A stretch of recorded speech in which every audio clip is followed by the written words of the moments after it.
Because I'm fearless. Because I'm fearless.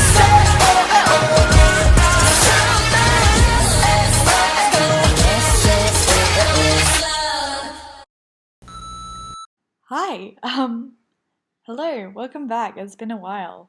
That's my fault.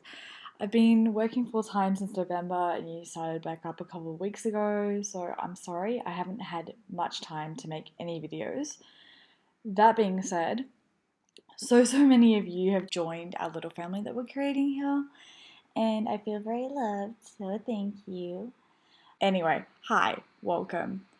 Let's dive into the chaotic world that is K-pop. Fun, let's go. So with the new year here, oh my god, my accent, I'm sorry. With the new year here, it's time to do some cleaning out of last year's news and drama, which means I have one last thing to address. That, and you guys asked for it.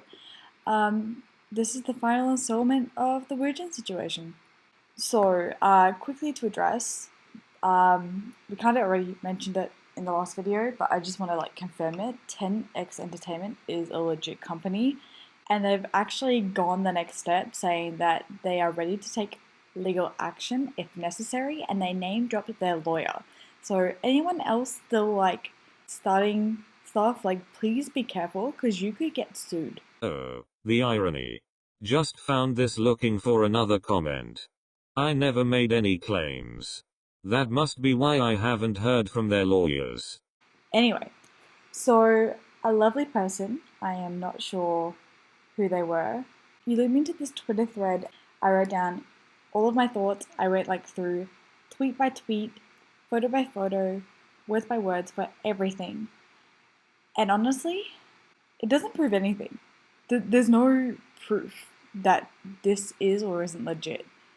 I would completely agree with all the stuff about the second person, because 10X Entertainment themselves proved already that the photo was from some random guy's Instagram ages ago, and a lot of the other rumors and stuff, I was already skeptical about it originally. Anyway, the thing that I am still not certain on is whether A1, the original post that came through, if everything that they said was legitimate or not.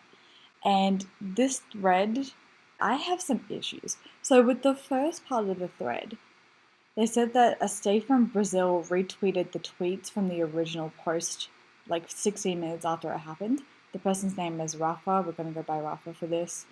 Considering the post never had any hashtags, I am more inclined to believe that they knew the original post beforehand. So to me, that whole part of the conversation checks out, because there was a mention that they were in a Stray Kids group chat together and they already had mutual friends. There was another person that came out and said that they were a bystander, they were there in Korea when it happened. Apparently their friends don't think they've ever traveled out of Brazil. And the thing that gets me is that we aren't certain whether it's true or not. You'd have to ask the person themselves. So the fact that we're getting not even second-hand information, third-hand information about whether someone's traveled, the screenshot itself said that they weren't sure if that person had ever been abroad, not that they were certain they had never been abroad.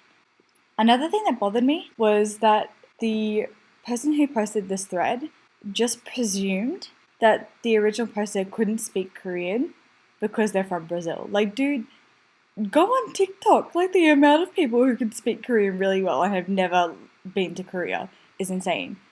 I'm Australian and I don't speak it fluently, but it's literally my major at university. Why are we using Rafa as a primary source to prove that this is all fake?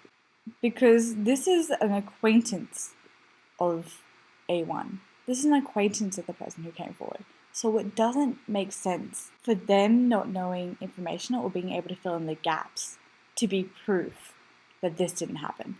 Because there was one part of the post, I was saying that Rafa couldn't prove that A1 went to Korea and they didn't have a plane ticket or photos or couldn't name the bars that they went to. And I'm dude, this person never said that they were there. This is legit an acquaintance. You're not going to have all the details of the trip.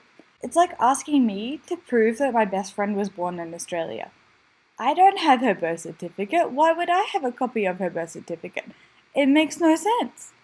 If your acquaintance confides in you that they have been sexually assaulted, of course you want to be there and believe them. You don't want to have to put someone through that. You want to make sure that they feel okay and they feel safe.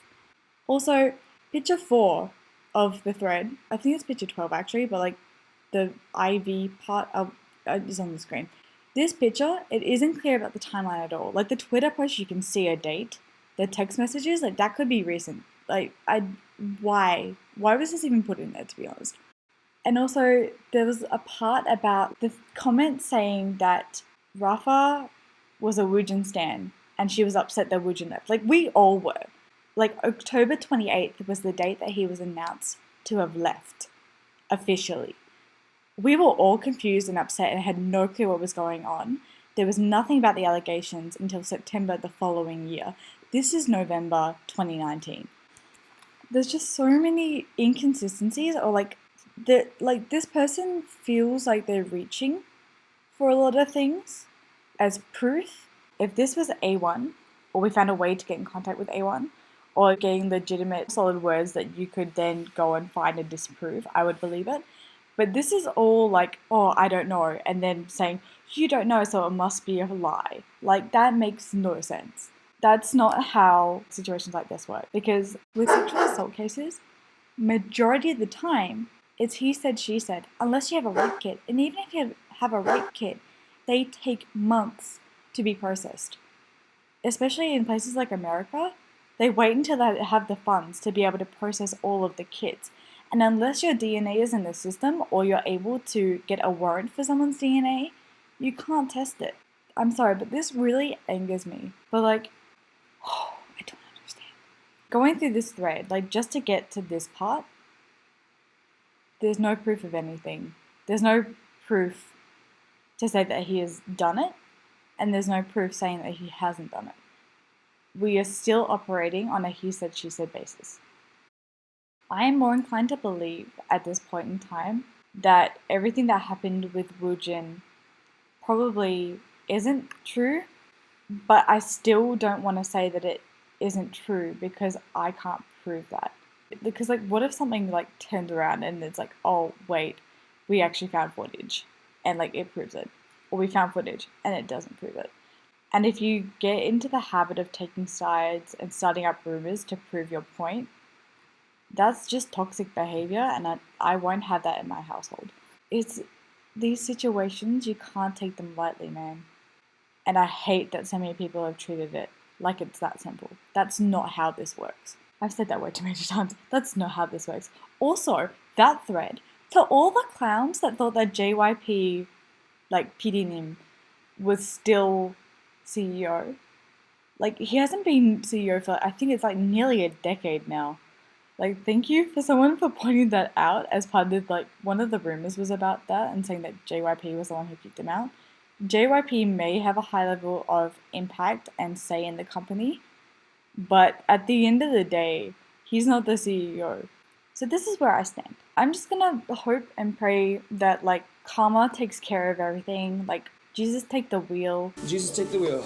I just hope that the universe sorts out whoever needs to be sorted out and justice is served in one way or another.